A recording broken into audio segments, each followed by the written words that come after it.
घर पहुंच के जो देखा कि जिसको हम अपने साथ ले आया हूँ वो हमारी दुल्हन फूल नहीं थी। 97তম একাডেমি অ্যাওয়ার্ডসে ভারত থেকে মনোনীত করা হয়েছিল আমির খান প্রযোজিত সিনেমা লাপাতা লেডিসকে। ছবিটি নিয়ে ব্যাপক প্রচার চালাচ্ছিলেন নির্মাতারা।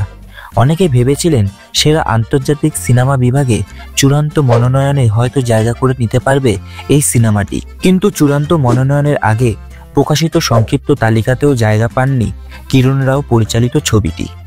ইকবাল হোসেন চৌধুরী বলি সিনেমাটি জমা পড়েছিল বাংলাদেশ থেকে। সংক্ষিপ্ত তালিকায় জায়গা পায়নি এই ছবিও।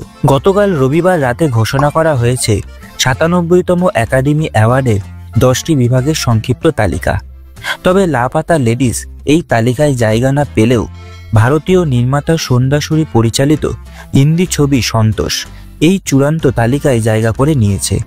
যৌথ প্রযোজনায় নির্মিত ছবিটি জমা পড়েছিল যুক্তরাজ্য থেকে।